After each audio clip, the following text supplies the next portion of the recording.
Hi, my name is Erkin. I am an ethnic Uyghur. I live in Los Angeles, California, USA. I want to testify about several people today. I was born and grew up in Aksu Prefecture of East Turkestan, or so-called Xinjiang Uyghur Autonomous Region. I finished my elementary school, middle school, and high school in Aksu, and after that went to Urumqi to study for my undergraduate degree. When I was in Urumqi from 1978 to 1983, studying for my bachelor degree in electrical engineering at Xinjiang University, I was elected to be the president of Xinjiang University Student Association for 2 terms. Each term is 2 years long. So I served for 4 years. During that time, Tashplat Tip in this picture, he served as the head of the sports department of the Xinjiang University Student Association. We worked 4 years together. Later on, he went to Japan to get his PhD degree in geology. After that, he got another honorary PhD degree from a prestigious Paris University in France. And he got numerous awards inside China for his outstanding academic work. And he became the president of Xinjiang University. But in 2017, he was arrested and given a death sentence with 2-year reprieve. He has been in a concentration camp since then. I learned that he is still alive right now, but in a concentration camp. I don't know the location. This person in the red shirt, his name is Ahad Aman. He was my Uyghur literature teacher when I was in Aksu No. 1 middle school. He taught all the Uyghur literature courses to our class at that time. Later on, he became the principal of the school and served many years before retiring from the school. But he was put in a concentration camp last year and died in January of this year, January of 2017, also 2019, in a concentration camp. This person, his name is Abbas Monias. He was a literature teacher at Aksu No. 1 middle school. We got to know each other through internet before I met him in 2006. And we became very good friends since then. He's a writer. He published about more than 20 books in Uyghur literature and Uyghur history. Later on, he was promoted to Xinjiang Professional Writers Society. After he moved to Urumqi in 2017, he got arrested. And he has been in a concentration camp since then. I don't know if he's still alive or not. I couldn't find out any information about him.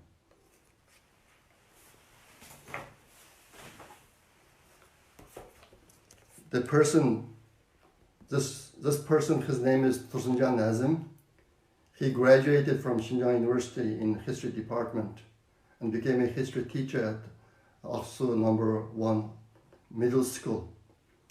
He had a website, orhun.com, and he used to publish historical materials in his website. After the July 5th, 2009 massacre in Urumqi, he got arrested and sentenced to 7 years in prison. He stayed 7 years in prison and got released later on, but he got arrested again in 2017 and disappeared since then. I don't know his whereabouts right now. He had a wife who was not in a good health and 3 small young children. I don't know how they have been surviving. I tried to send money, but receiving money from abroad is a crime under the current Chinese regime. So I couldn't do that either. Now, all those 4 people, we were intellectuals. According to the recently leaked 403-page document, the Chinese government carried out this detaining process in 3 phases. The phase 1 is the detaining the Uyghur intellectuals and the wealthy Uyghurs. So all those 4 people are Uyghur intellectuals got arrested during the phase 1 in 2017. No any crime. That's the only reason. Because they are Uyghur intellectuals. They are smart, knowledgeable people. That's the only crime they have.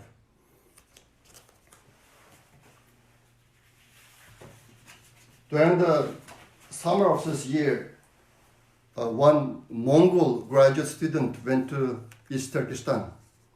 He had some high-level government official friends, and he learned some information from them. After he went back to Europe, he wrote out what he learned. This is a piece of that. This is his writing. The content in this red rectangular area says that 96 people got arrested because of their relationship with me in one website, istheniche.com. Starting 2005, I wrote many articles. The subjects are in personal development, leadership, child development, child education, etc. Because we don't have a lot of knowledge that the Western countries have, the Uyghur people don't have them. I thought one good thing to do is to import this knowledge to the Uyghur society, let young people learn from it. That's what I did. I published many articles in Uyghur website, run by Uyghur young people in East Turkestan. istheniche.com is one of the website. So this 96 people got arrested because they somehow responded to my postings. That's the only crime they had.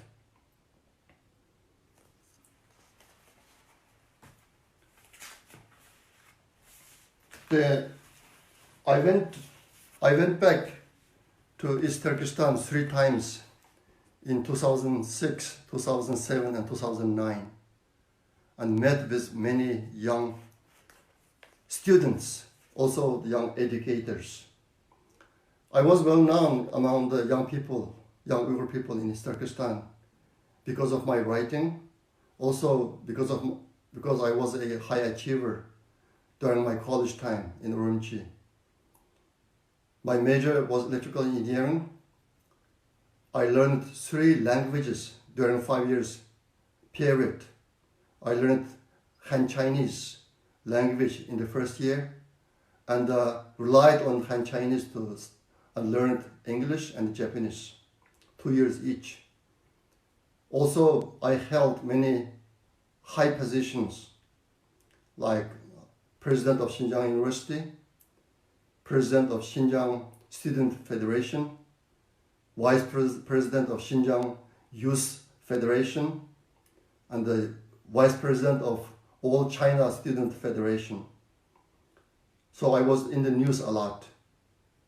When I went to Japan for 2.5 years from 1985 to 1988 as a visiting scholar. In 2.5 years, I published 19 papers, some of them in conferences, some of them in journals, including some prestigious journals, international journals like IEEE. I was the first Uyghur who published research articles in an international journal like IEEE. So I was in the news a lot in East Turkestan. In addition to that, starting 1993, I served as a counselor to young students who want to study abroad. They wrote me a letter, I replied to them, giving them advice, how to prepare, how to apply to schools in the US. And I also sent them some necessary materials to apply to schools. Because of that, the young people knew me, a lot of people. So when I went back to East Turkestan in 2006, 7, and 9, a lot of young people wanted to meet with me. In 2009, when I went back, I asked the police, can I go to campus to take pictures of the students? They said yes. The first week they said yes. I got the permission. They told me I can go to campus and take pictures, but I cannot give any presentation or lecture. I cannot go to classroom. I cannot go to any hall to give presentation. I had 2 presentations at that time approved by LASA for unlimited release. But the local government didn't allow me to give any lecture. So I didn't go to any classroom. I didn't go to any hall, meeting hall. I met students outside. And this is a picture. It was taken at the end of May 2009 at Xinjiang University campus near a lake. There was a lake in Xinjiang University. When I went there, I expected about 10 to 20 students, but I found that there are more than 100 students there waiting for me. So we had this question and answer session. When I was in Urumqi or anywhere else in Aksu, I was very careful about what I say. I only talked about 3 topics. One is how I studied when I was at Xinjiang University. Second is what is required to go to abroad to study. Third is what I do at NASA. I work on space telescopes used for direct detection of habitable exoplanets. It is a very interesting topic to many people. I have given lectures in many countries about this topic. I even did this year in Turkey, in other places as well. So these are the 3 topics I talked about. And one of my friends recorded the whole process in this meeting. He tried to make a video DVD for me from this event. His name is Alim Ahad. He's a professor of the computer science, and he also the founder of the Uygur Soft Corporation. He was put in concentration camp as well, starting 2017.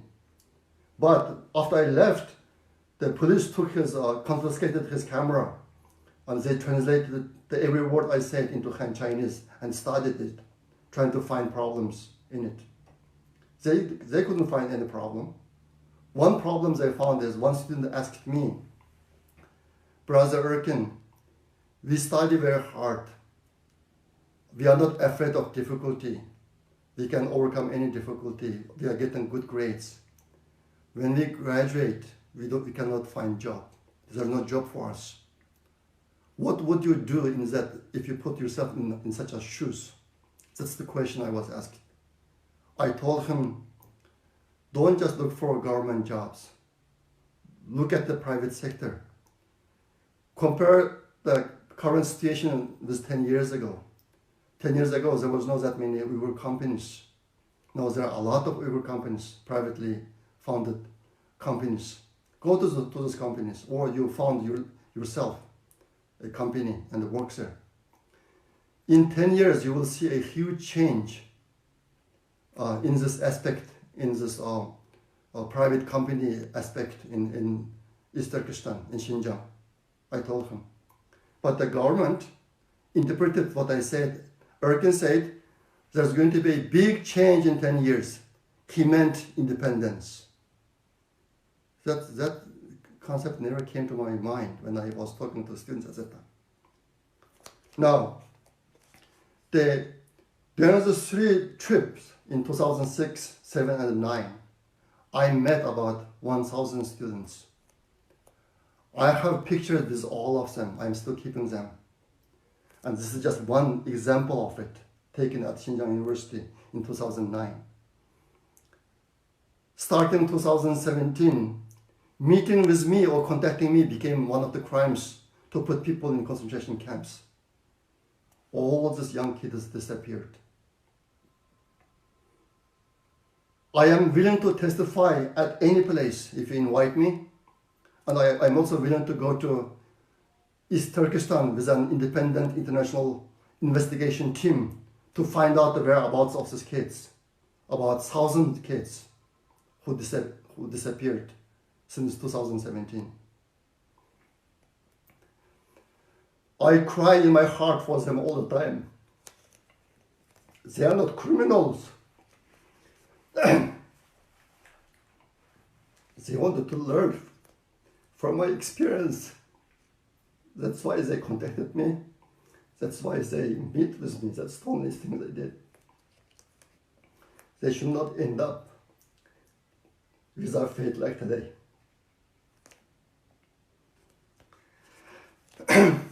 Okay, let me end here today, and thank you very much for your attention.